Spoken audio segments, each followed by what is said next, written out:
Canada-US Business Association webinar. This is our first that GFMA is hosting, and we're happy to have you here. Got a great panel today, and Lori Tanis is our moderator, and she's going to introduce our guests and walk everybody through. So on behalf of that, we just get things started. We are waiting for one panelist to join us, but we will get started. David Dodd, when he becomes available, we'll bring him into the panel. GFMA is happy to sponsor this, and without that, I'll just go ahead and pass this on to Lori. Great. Thank you so much, Wayne. Hello, everyone, and welcome to our webinar today on Canada-US economic integration. I want to start off by thanking you, Wayne, for all of your effort in allowing us to have this webinar with GFMA today, for hosting us and for sponsoring us. Wayne is a partner of the Global Facility Management Alliance, and he manages the Canadian related entity of GFMA, Global Strategy Advisors. So thank you once again, Wayne and GFMA. I'd also like to thank Amber Dunn, the Canada-US Business Association's administrator, for all of her assistance in coordinating the event, logistics, and making sure that we all have a very smooth experience today. Also, I'd like to thank our panelists for sharing their expertise with us, for taking the time out of your busy schedules. We really appreciate it. And same with all of our participants. So thank you for being with us here today. So as you know, what we're looking at today is exploring the longstanding and significant economic relationship between Canada and the US, what the trade like between our nations, nearly $2.6 billion on the daily basis. And we're also going to talk about some recent successes and explore other ideas for future initiatives, so that we can continue to deepen and further our relationship. So not to hold us off any further, we're going to start off with my board colleague, David Baxter. So he is a seasoned PPP authority in his travels the world. He's a practitioner in public-private partnerships. He is the member of the steering committee, and that's how I got to know David. And thank you for being with us here today. World Association of P3 units and professionals. I'm not going to read all of the bios, but we are going to be sharing all of this with you all today, so that you can read, more. Wayne, if you can go to the next slide.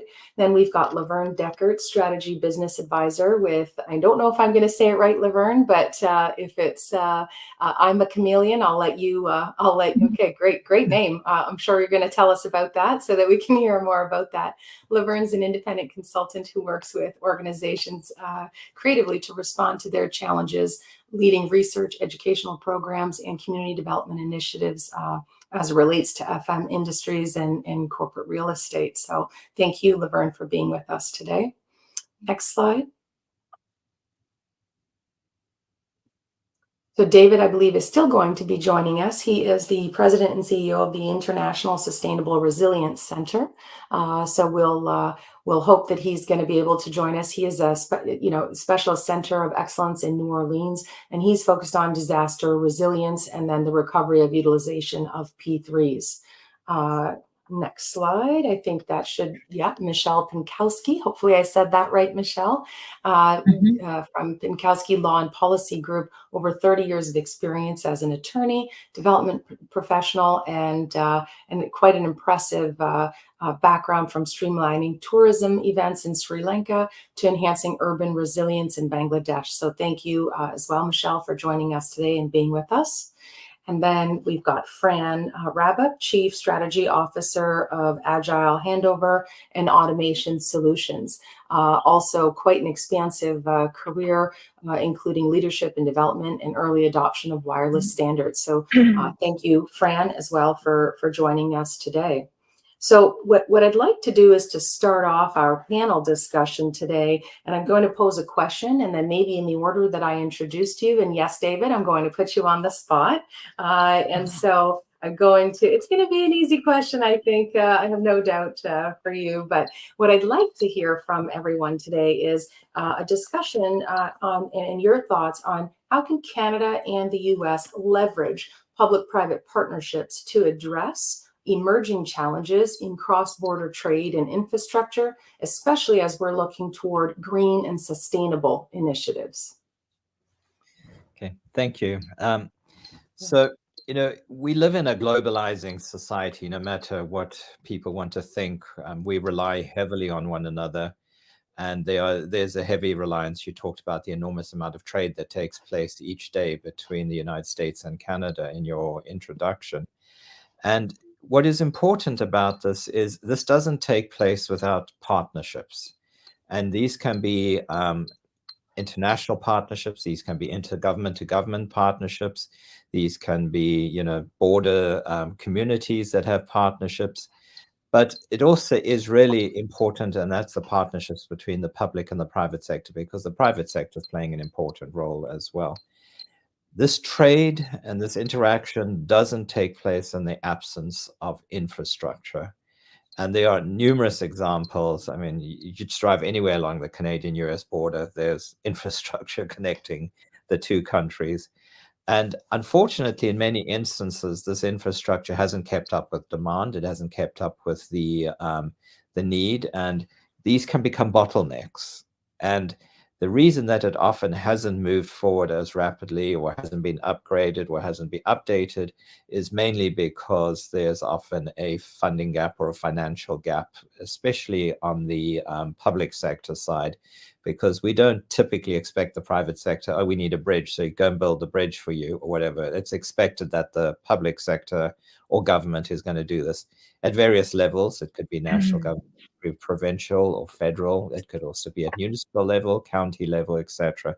But often the money doesn't exist, or it's not there, but the need is from the private sector. So in many instances, these partnerships between the public and private sector are evolving and becoming mature, especially transnational ones, which are a little more complex because there's different legal systems, different expectations. And so you could almost take it to another level of international PPPs, which require considerable finesse, understanding, and trust. And what is really important is having the trust, identifying the risks, finding how you can mitigate the risks, mitigating and implementing them so that when the projects are launched, everyone can feel comfortable with the project.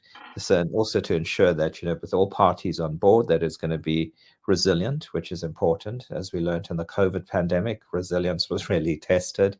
We also want them to be sustainable, because we're not just building these projects for 10 years or 20 years. There's some cross-border infrastructure between Canada and the United States, which is over 100 years old. And we are also looking at, adaptability. So how can they adapt? And this is why these partnerships are so important and are needed.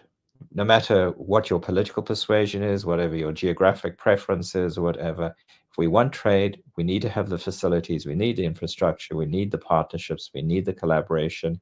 And in that way, we can move forward. And it is a give and take situation, but both parties should, or both sides, the public and the private sector, and both government sides, should find a way to make it happen. So I'll pause there, because I tend to always talk way too much. I don't think so, David. I always love to hear your insights and your remarks, and I think you're spot on. So thank you for sharing, and I concur on everything that you said. Laverne, would love to hear your thoughts on the question, and I've got it in the chat as well, so that if anyone wants to refer to it. Yes, thank you for that. After listening to David, I thought, what was the question again? I do enjoy your remarks, and I agree absolutely with partnership. I think that kind of starting with the end in mind is where everybody needs to go. It's not rocket science that we're trying to do, but aligning to the same goals, whether that's the UN SDGs or very definite goals of where we want to end. I think that the key between public partner relationships is kind of knowledge sharing and letting everyone meet their core competency, so that we're not trying to reinvent the wheel or having our own kind of private the word's not coming to me, but our own structure of something that we're trying to keep to ourselves and not share. Knowledge sharing is really important. Perfect. Thank you so much, Laverne. Appreciate your thoughts on that. I'm not sure if David has joined, David Dodd. If not, then maybe we can go on to you, Michelle. Sure, happily. Thanks for having me. Well, one thing that I have learned in working with both private companies and governments is that sometimes the private sector led initiatives really are the most motivated and interesting because they reflect market demand more closely. So if the private sector sees a need in the market and then can go to the government and try to arrange the necessary partnerships. So I think partnerships start in the private sector are particularly strong. And one thing, since I've been working in nature-based tourism for the past couple of years, I noticed in looking at some statistics recently, for example, if we think of tourism as an export, the U.S. is exporting a lot more to Canada than Canada is exporting to the U.S. In other words, a lot more Canadians are traveling to the U.S. than are Americans traveling to Canada, which is really interesting in the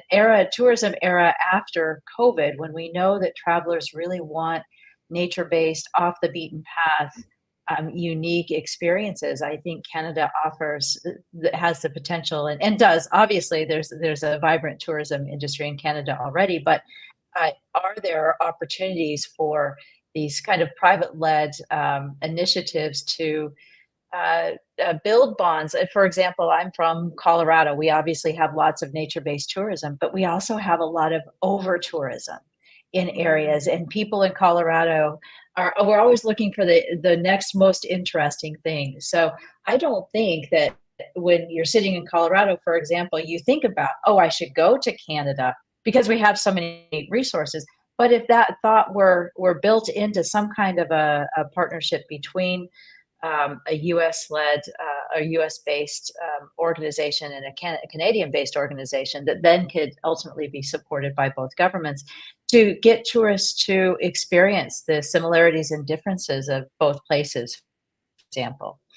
I think that could be really, really interesting.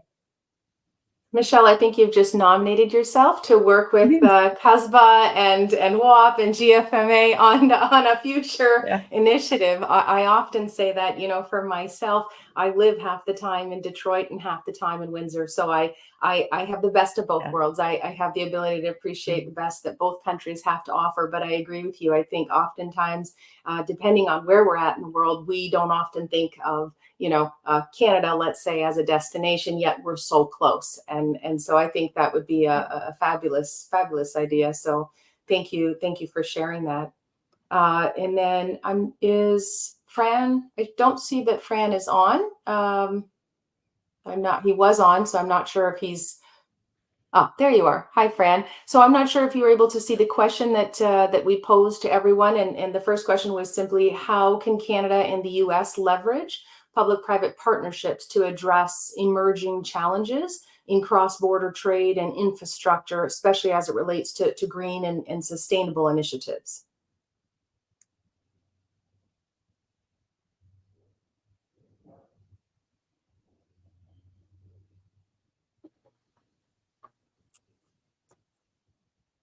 Fran, can you hear us?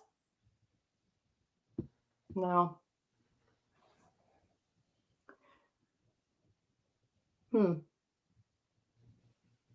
Yeah, it's unfortunate, Laurie. We've got technical with Fran on the road to technical difficulties, so unfortunately, he's not hearing us right now. We'll just come back to Fran. I'll let you know. Thanks. Okay, no problem. Thanks so much, Wayne. Appreciate that. And so I know I just jumped right into these questions, but I would like to, before I go on to the second, and maybe to give Fran a chance to resolve his technical issues and David Dodd to join us. But if you could each just tell me a little bit about yourselves, more than what I just read quickly on your bios, and what the Canada-US relationship means to you and in the work that you do. And David, if you can start us off, please, that would be great. So as you can hear from my accent, I'm from way down south, South Africa, but I have lived in the United States for many years, and I've also interacted considerably with Canada. And as a sort of an immigrant to the United States, sometimes the divisions between Canada and the United States have morphed into non-divisions, if you can call it that, because we do interact a lot across the border. And just some of the projects that I've been So I in. see a question here about how Canada and the U.S. can leverage public-private partnerships. I think it goes on beyond private partnerships. And one of the things I found that's most amazing is that overall, every day, $2.6 billion is exchanged daily between the United States and Canada. That's a lot of money that's going back and forth. But I think there's 4 key areas of partnerships and technology that are important to negotiate. Transportation, especially for supply chain stuff. In the technology space, I've seen in the past in working with AI and other wireless technologies, but especially 5G that's emerging now, that it's going to be important to work together, and you're having communication companies navigate back and forth. In sustainability, I think the world is trying to still define what they want as the worldwide metrics for sustainability. I have a slide later that I think they'll mail them out, but it mentions 4 or 5 of the main things. But the main thing is that there's a lot of rules and regulations that need to be set, need to be worked together. I mean, simple things. This isn't a new world. When Wi-Fi first started, all over the world, there were different regional areas and codes and bands. So anyway, I'm going to stop now and turn it back over to you. Okay, thank you, Fran. And sorry about that, David, if you can finish. Yes, I'll just carry on. So in the sense of, so what have I been doing, in my career is, building links between countries that, serve the purpose and the benefit of both, to both parties to benefit. And so, in the sense of, in the international situation where I've worked in different countries, no country exists in isolation. It relies on relationships, interactions with its neighbors.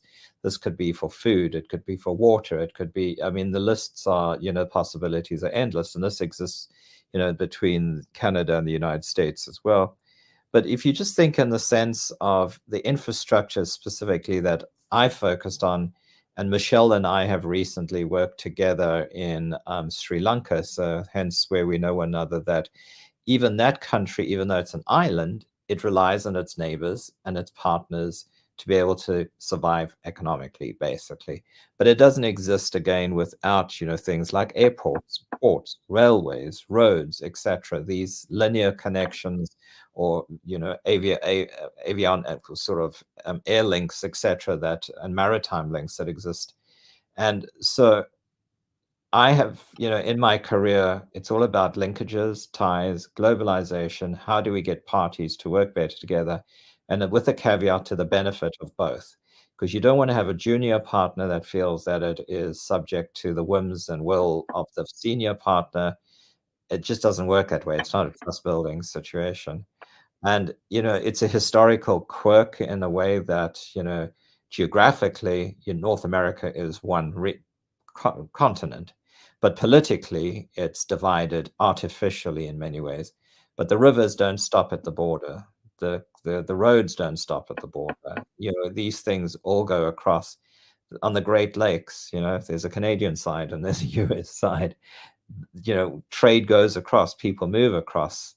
There are countless interstate provincial organizations that collaborate with one another. And so one of the biggest focuses, and I'll end on this, that I've always focused on is stakeholder engagement, identifying the stakeholders, building relationships so that we understand the differences and the commonalities, and so that we can have win-win situations for all. And that's basically what I've been doing globally. Well said, David. When I was reading Michelle's bio, I was wondering if there was a connection with all of the work that you've done in that area. So thank you for sharing. So Laverne, I'll ask you, just tell us a little bit about your work, and then also what if any of your about you, and then any of your work on the Canada-US side, and your thoughts on that.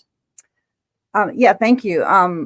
For the last 10 years or so, I have I've worn a few different hats. That's kind of where the I'm a chameleon comes in. Because I sometimes feel, I don't know if you remember the Eric Carle book, I am a mixed up chameleon. I sometimes feel very much like that.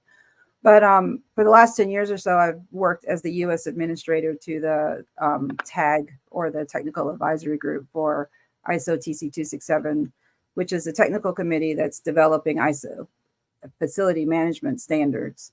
And then one of the other hats I wear is working with the International Facility Management Association, IFMA, helping them with their content development and accreditation, and integrating standards into their world. So just kind of in that global scale, working with 100 and some odd nations, or, all of the ISO members, and building consensus on sometimes even something as simple as vocabulary. What do we all mean when we say stakeholder, or when interestingly enough, you in ISO, we use interested party, because stakeholder doesn't translate into every language. So it's really a point of view that and a perspective that you kind of come away from, and you realize you're just not this small world. And in America and the US, we have a reputation of being very kind of myopic in our viewpoint. So kind of looking out and realizing that North America also includes Canada is one of the very first things that we can kind of think about. I like when David said, we're global, and we don't live in a silo, and US is not an island. And everything that, happens up north of us trickles down. I'm here in Tennessee, so, everything that is happening there kind of trickles down to the south. Just in general, what I think I've learned in working with ISO and some of the others is we have more in common than we have that is not in common. If you boil it down to, I'm a mom, I have 2 kids, I have aging parents, I'm part of a workforce that's also kind of, there's an age gap in there, and we all have the same problems. When you kind of look at it at that micro level, we're stronger together if we try to look through those problems and try to look for those solutions. I think we're stronger together than we are kind of individually, and we can bring more power to that. And that's what I really like to do in my work, and especially with ISO, is to just look at the way that, where's that common denominator that we can all come to, so that we can help, start to solve those problems. And if we can find that common denominator, I think innovation happens after we hit that baseline. So if we can find that common denominator, we kind of clear that out of the way, then we can start looking forward to more innovative solutions, and solutions that benefit everybody. Thanks, Laverne. That's a great takeaway. Find the common denominator, and then we can find the innovative solutions. Thank you. Michelle, can you give us the same perspective in terms of, tell us a little bit about yourself, and then your thoughts on the Canada-US relationship and the work that you've done in that space? Thank you. Yes. Well, like David, I worked in multiple different countries. I'm a lawyer and a legal regulatory specialist. So I help governments develop policies and regulations that hopefully work for the communities that they serve, and also are implementable. And those things only happen if there is good outreach to the stakeholders, if we want to use that terminology, or the people that are going to be served by those regulations and policies. So that's one of the things that I've done all over the world, and it's really, really important to me, is to find out who needs to be involved, who needs to be at the table, and what do they have to say, and how can the inputs go into making good policy. And then on the implementation side, what is a government capacity and willingness to actually pursue a policy that might be developed with or without stakeholder input? Because a lot of times, I think there are some policies that are developed that can never be implemented really because the government doesn't have the will or the skills to do that. So those are kind of some of the things that I've worked on. And most recently, we talk a lot on the global stage about sustainability, yes. And the question is, what does that mean? Sustainability really is a broad concept. Sometimes we think about it as only the environmental sustainability, but it's not. It's financial sustainability, and it's solutions that work for surrounding communities. So it's social sustainability as well. And that also plays into resiliency. So, for example, working in Bangladesh on urban resiliency, or working in Sri Lanka on resiliency of their tourism industry. And we have to bake that into any of the policies that we develop. So in looking at the US and Canada, the possibility for developing solutions that are sustainable and resilient are just so much higher. We learned so much during COVID, didn't we? I mean, we learned that we can't always get goods that have to go in boats across the ocean or be unloaded in shipyards or something. And we have to look at where we're getting our natural resources and where we're getting the inputs for our products. And so given that the US and Canada are so close, we really should be building more of these bridges. And it should be bilateral. As David said, it can't just work for one party. And it reminded me of, I had a Canadian friend when I was working in Kosovo in Southeast Europe, and we'd be walking down the street. And of course, because after the war, people were very appreciative and they'd say, where are you from? Where are you from? And I'd say, oh, I'm American. And my friend would turn to me. She's like, you can't claim the entire continent. You know, you're from the US. I'm American too, but I'm actually from Canada. So she would constantly remind me that, yeah, Canada is there. It is an important player on the world stage, and it has a lot to offer. And I think that we, especially in the US, we need to be better at learning all of the things that we can from Canada, and certainly, you know, with our healthcare system and access to prescriptions and reasonably priced medication and whatnot. Obviously, people in the U.S. are saying there are things to learn. There are things we want to have more access to. So I think maybe some, as it's already been discussed, more outreach to actual people to find out what we can learn and what's needed and wanted, and how can that be provided.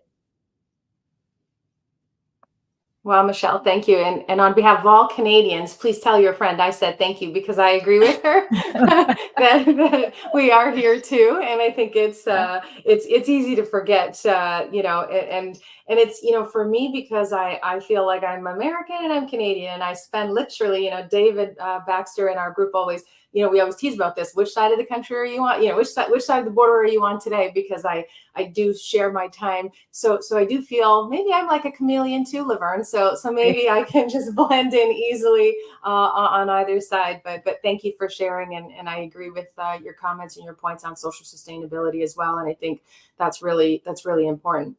I'm going to try and text Fran here in the chat so that he can share with us and your work. Okay, and a bit about you. Sorry, we're still having technical difficulties with Fran, so he can't hear us. So I'm just communicating with him so that maybe we can. Yeah. I'm getting assigned to talk a little bit about work in Canada and the U.S. There's a lot of similar things. I know when I was working with Bentley, there was a lot of talk about transportation, the Can-Am Highway that was built. There's also rail. But when we talk about transportation, we really need to look, I think, broader. We saw recently here in the States changes about ports, and one of the oddest things, I think, was the fact that they were talking about no automation, which is really strange. But you know, in connecting, it's not just the connection of transportation, it's also the use of other vehicles. For instance, EV charging stations, and EVs in general. If Canada moves faster than the U.S. and we're driving back and forth, both populations, and there aren't enough charging stations in one versus the other, it's a problem. A lot of my background has been involved in mainly leading edge research in new technologies that have come along, ranging from RFID and 3D printing and sensors and IoT. And most recently, actually over my whole career, I've done a lot of different work in AI, and that is my one of my true loves. I think that has a lot of value. And actually, there's quite a few joint commissions, if you will, on AI between the US and Canada and some of the research institutions going on. So I see moving forward that's a big thing. One of the other things I really want to mention, I want to get this in, but we need solid energy policies that are actually not just our own, but coordinated with Canada.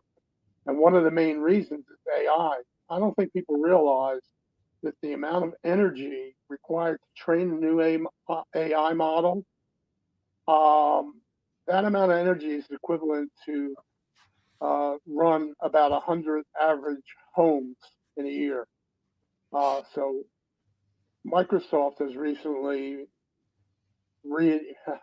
reinvested in a couple $100 billion, a large number, I forget the number, but the amount of money they're investing in 3 Mile Island and getting those things cranked, at least 2 of the towers back up and running so that they can do more AI work. And Google and others are doing the same thing. So there needs to be coordination going forward in energy and energy policies. And I think you're going to see a real strong move towards hopefully broad and better planning here in the U.S. and abroad. Okay, thank you so much, Fran. I know you can't hear me, but I'll make sure that we thank you after that. I think, although I still have some more questions, and the dialogue that we're hearing today is making me have even more questions than I normally Michelle, have. I know the feeling. However, we've got a question from But Lori. I'm Oh, hi, Lori. and I'm running off a sorry. mobile phone. I couldn't get my Chromebook to work Okay. correctly. Okay. All right. So we've got a question here from Lori Troutman. How are you, Lori? Nice to have you join us. And I've seen a lot of friendly faces here joining and comments in our chat. So thank you for everyone that has been able to join us. So Lori's got a great question here, and David and Laverne, Fran, and Michelle. And so she's asking, she'd love to hear your thoughts on how our way of funding and collaboration between Canada and the US compares to the EU model, which is more top-down, government heavy, with less private sector involvement. So David, if you can start us off in responding to that question and covering the strengths and weaknesses as well, that would be great. So I think, the big difference in one aspect is that the EU could be seen as a unitary government, I suppose, because they have, a comprehensive, complete financial system, economic system, political system that's fully integrated. But they do have a very, very heavy bureaucracy. And, that's one of the reasons why the British left with Brexit, because they said, the bureaucracy was killing everything, and it made it impossible for anyone to, how would you call it, be innovative, think out of the box, do things spontaneously, etc. Now, in the United States, I think a pro and a con is that we have 2 separate governments, which is good because it allows, partnerships to be formed. The challenge, obviously, on the other side is it is 2 different government systems. So you've got to marry the 2 and bring them together. So in the sense, I think, with the EU, bureaucratic, top-down government, there are bureaucrats and government officials who can initiate projects and move them forward because it's a UN initiative. I mean, an EU initiative. In Canada, yes, it could be top-down as well, but there's 2 top-downs, if I can put it in that simplest way of saying things. And the result is that does also result in sort of the need for horizontal discussions and collaborations. And I know, Laurie, you've experienced that with the bridge work that you've done. yes, both parties want it. It's a policy. It's, yes, we're going to make it happen. But you have to marry the two legal systems, the different objectives, the different goals. So, pros and cons. The European model, great, very centralized, but maybe not flexible and not as innovative as it could be. Yes, the United States, decentralized with a lot of innovation, but then also a big need for a tremendous amount of negotiation and sharing of principles and values, and then harmonizing the two different legal systems, political systems on that to create a common identity, a common goal. And I think with, sort of the big international trade agreements that have occurred between Canada and the United States, but not forgetting our other North American partner, Mexico, we've created an economic system that has bridged a lot of those gaps and is helping things move forward. So it's a bit rambling what I've said, but each has its advantages and each has its disadvantages. But I think in the sense that, because we have divergent, disparate, different systems between Canada and the United States, it's forced us to be a lot more innovative and inventive and find ways to make the communication happen and to negotiate things which might not happen in Europe. Thank you, David. That's very helpful. And, obviously I know your work and I know how much work you've done globally. So to hear your thoughts on it is very helpful. Thank you. Laverne, do you have any thoughts on that, on the question? I'm not sure where. My experience is a little more limited in that situation, but, just from the standards perspective, the EU, they have more voting power, at least, in my area, just because, like David is saying, they all come in the standards world, everybody comes in as their own kind of entity. But when we go back to the voting power, the EU is voting, they're writing their own standards, and they have to go back to SEN and make sure that everybody's in agreement. So their voting power is greater. And even though, it would just be the US and Canada, I've talked to Wayne about this a lot.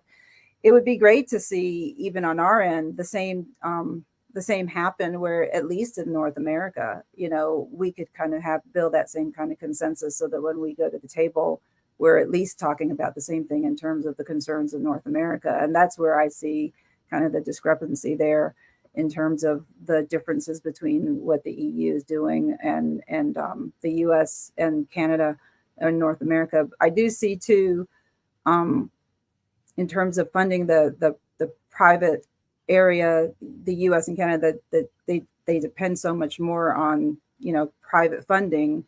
It does give us some flexibility on our end, but it also makes us, from my perspective and from my experience in the US, it makes us, kind of a little bit more, where we don't feel like when the EU sets a standard, everybody has to follow it. It becomes a part of their government. In the US, it's still a voluntary standard for us. I think it's the same for Canada. So we go out and we try to find the best solution for everything. But for the US, it's still very much a voluntary kind of situation, because we do rely so much more on the private area. So whether or not we're taking advantage of that opportunity for consensus, and I'm not sure that we're doing that to the greatest that we can. Thank you, Laverne. Yeah, I would agree. I think that's definitely the case. That's a good synopsis of, when we compare and contrast the differences between Canada and the US vis-a-vis Europe. So thank you for that. Michelle, how about yourself? Any thoughts on comparing the EU model to the model here? Well, I would say the U.S. Canadian model, obviously, it does take longer to build for all the reasons that David and Laverne said. It takes longer to put those kind of relationships together, potentially because of the different systems and whatnot. Not that the EU always acts particularly quickly, but as Laverne said, we don't have to deal with conflicting standards and governance models and things like that. But when you have that level of, again, interested party involvement and working through things and through the different systems, and once the solution is finally arrived at, it does tend to last longer. It's more resilient. And I've been in multiple situations with different, not the EU or US or Canadian governments, but other governments where my personal preference is to work with the private sector more than the public sector to get things done. And I've been in different situations where there just wasn't a public sector, in the sense that a government couldn't be formed for extended periods of time in these countries where I was working. And gosh, we got a lot done because all we could do was work with the private sector. And a lot of times in different governments, I'm not going to say which ones, but we talk about getting things done despite the government. So for me, I prefer a more horizontal approach. As David said, I just think that it does tend to last longer and come up with potentially better solutions. And governments change. Governments change. Yeah. Governments run out of money. Things can change overnight sometimes with government. So if it's a really top-down driven model, you really don't know what's going to happen. I think you hit the nail on the head there, Michelle. So often, in our conversations with our group with David, we talk about the differences with what happens around the world versus here in Canada and the U.S. And you're right. Sometimes governments, there's nobody to make a decision. There's no authority. So at least if you are working with the private entities, to your point, you can still get things done, right? So I think you hit the nail on the head there. We've got another question. So David, if you can share your thoughts on this. Can you see it? I don't want to read it if you can see. Okay, perfect. Go ahead. Thank you. So, yes, we collaborate, we do cross-border remittances, exchanges, payments, etc. Security and privacy is important because it varies between countries and there's different standards, different values, different practices. But it should not be the excuse for not doing it. And I think that's what we hear more, that, while we can't do it, we can't blend our systems. I don't want to share this data because you don't know what they're going to do with it. This is one of the biggest things that I've been working with on IT PPPs.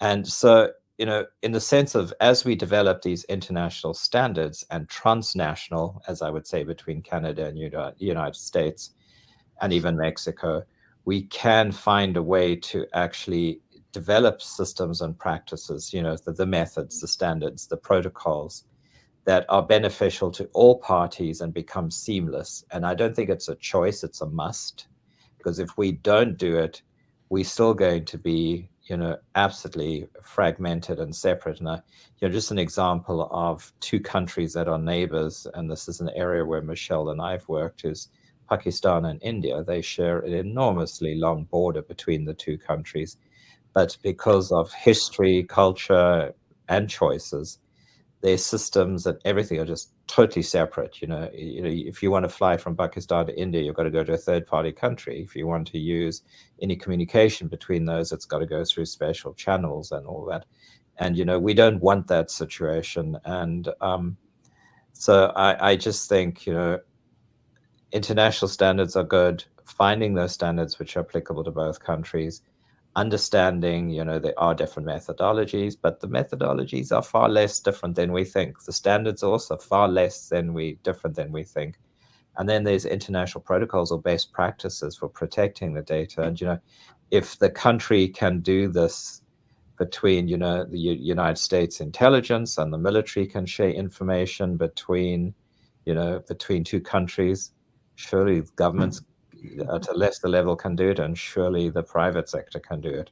And I think it's, do we really want to do it, or are we just making excuses? Good point, David. I like that. It's not a choice, it's a must. So thank you. Laverne, your thoughts on this question that we have here? I guess I just have to kind of go back to everything I've said. It comes down to, what's the end goal? What is the end goal, and coming back and finding that common area that we can all agree to. Data's standards, making sure we're all saying the same thing, comparing apples to apples, and those are things that we're all struggling with on our own. So this is a struggle that the world is going through, and so I don't know that we should be reinventing the wheel. It's definitely a place where everybody should come to the table and find some kind of agreement on. The ISO standard proves that it's doable. Okay, thank you, Laverne. How about you, Michelle?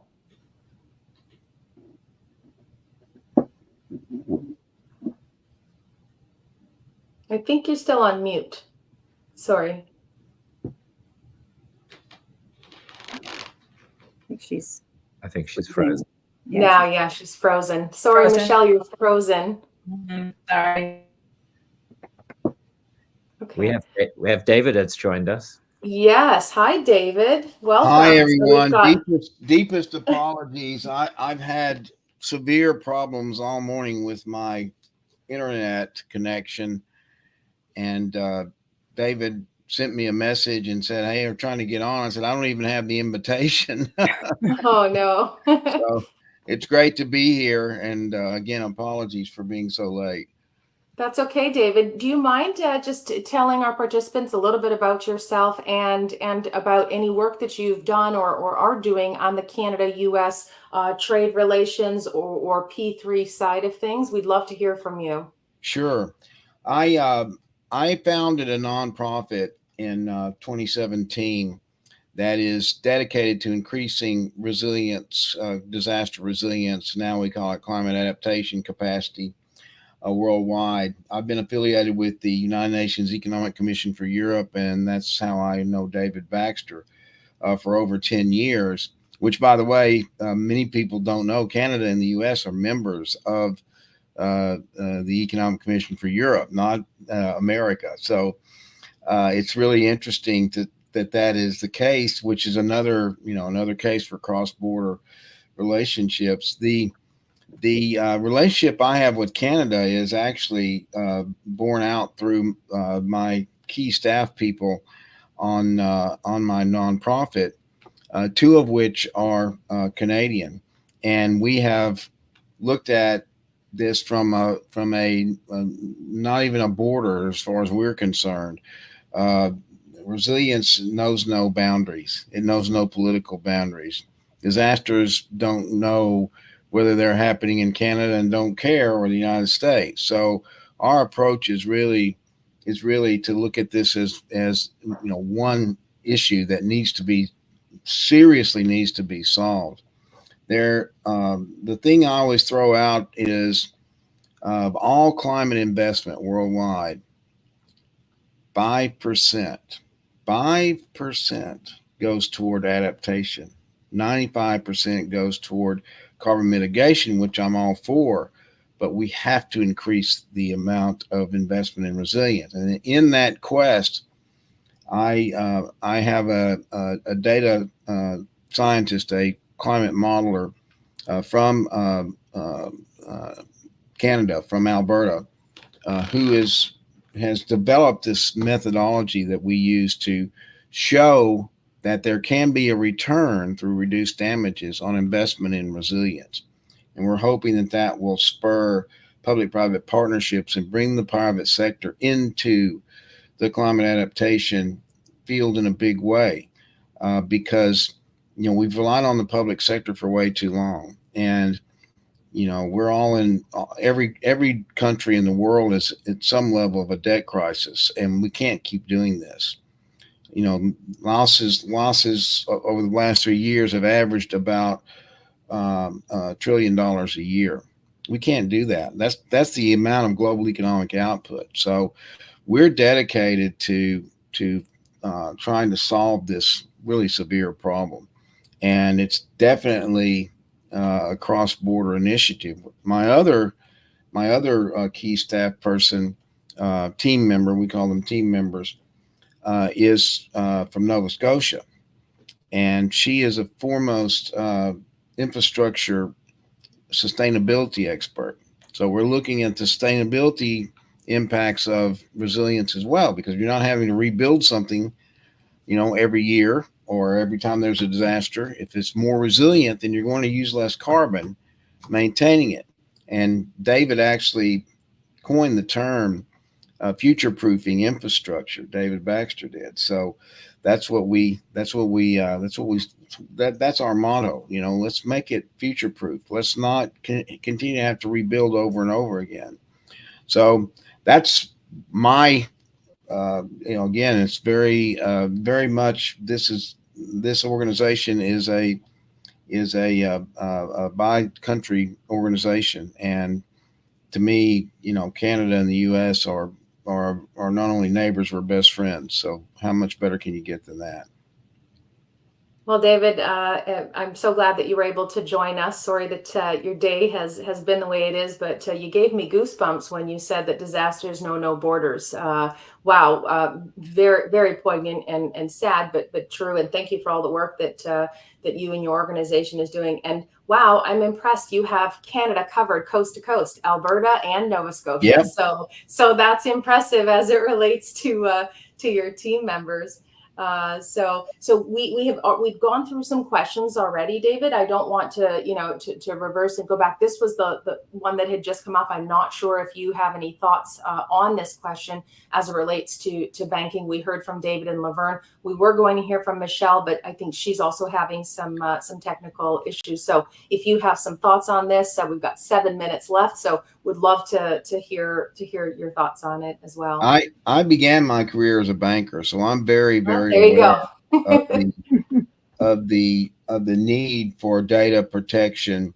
And I think that this could fall in line with, as David Baxter said, with the fact that we are so similar in our development as it pertains to security, cybersecurity. That is a risk that we include in our list of disaster risks, is cyber crime. As a matter of fact, cybercrime increases fourfold, 400% immediately following a disaster because of the vulnerabilities that are there. So, building robust systems, and I can see no reason why, as David said, we couldn't tackle these issues together.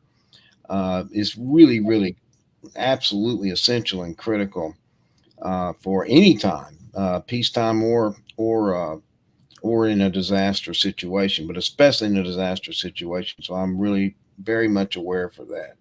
And I think there could be collaboration on methods and protocols and standards for data protection. And I think that's certainly something that should be sought after. Absolutely. Wonderful. Thank you. We've got just a few minutes left. David, Laverne, and David Dodd, do you have any final parting points that you'd like to share with us? I'll say, as a geographer, so I'm not a lawyer, I'm not an engineer. I'm different to a lot of people. And, I've always been fanatical about geography, so much so that I managed to get 4 degrees in geography. And it's a subject that's barely taught in the United States. And that's hence, I think, one of the reasons why Americans, that terrible word, members of the community from the United States who, don't really understand so many of the points we've underscored. We live in a natural environment that doesn't respect political boundaries.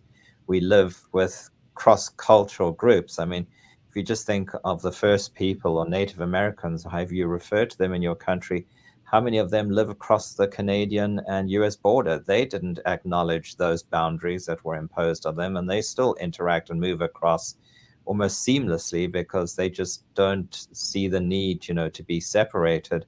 And so I think that's critically important, that, we live in a world that is globalizing, no matter what you want to say.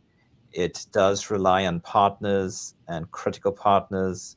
And you just think of a car that is being built, maybe it's being predominantly designed in Detroit, but over the border in Canada, elements of it are being built. And then even, big chunks of it are coming from Mexico, or that, so you can't separate. It's just a reality, and we need to get on with it. And we have a choice: collaborate, be best of friends, or just, go our own ways. And you just think of, what's happening, with Russia when it shut down its borders, when the which you call the Ukraine war broke out, and tried to create a parallel internet, a parallel banking system, a parallel, you go down on the list of all the parallels they've tried to do. Where's it got them? Nowhere. The country's bankrupt, it's isolated, and, we don't want to have those sort of politically dogmatic divides between countries that just don't serve any purpose. Yeah, Thank you, I'll David. pick up on that. Mhm. David, what David was saying, we're one continent. The 3 countries, one continent. And if we look at what has happened since the advent of NAFTA, despite what some politicians have said, NAFTA has done nothing but help all 3 economies of these 3 countries. Canada and the U.S. are more culturally aligned, partially because of the language issue, but also there is a common history that we have, and that is something that you can't replicate, that common history. And it goes back to what David was saying about the Native American tribes. And again, I'll say it again, that's what we're trying to do with preventing disaster risk. Doesn't matter whether it's in Canada or the US, it's risk, and it's significant. And we can't put any barriers or borders in the way of that. We just can't. Thank you, David. Laverne? Yeah, I think I'll take us in a different direction, slightly. And I think, it's a great conversation we're having, and definitely a good one. But really,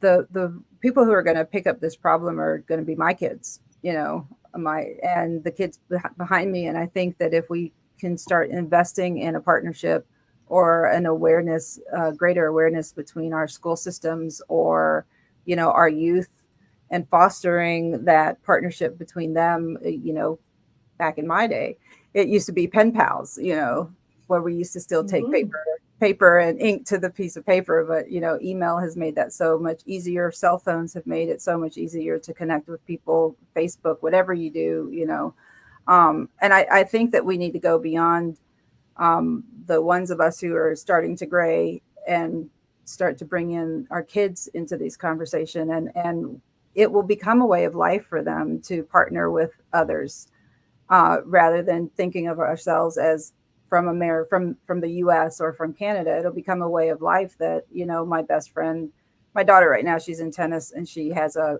roommate who's from the Netherlands. It'll be that's her best friend. It doesn't matter where she's from, she'll partner with her. And so that's where I think that if we look to the future and need to go, we should start there today. It's a great point to leave us with. Thank you, Laverne. And thank you, David Baxter, Laverne, David Dodd, Michelle, and Fran, for joining us today for this very impactful and insightful discussion. I know it's for me, it hits home, and I really appreciate all of our participants as well for joining us today. Wayne from GFMA, thank you again for hosting and sponsoring this webinar. Amber from CUSBA, thank you very much for all of your help in getting this off the ground today. For those of you that can see the slide, please, would love to have you at our upcoming CUSBA Economic Forecast. It'll be our 13th annual one, February of 2025. And please look out for additional programming that'll be coming to you from all of the stakeholders that were on today's webinar. So hope everyone has a wonderful afternoon, and thank you once again. Thank you. Bye-bye. Bye. Thank Bye. you. Thank you. Bye-bye. Thank you. Bye-bye. Thanks.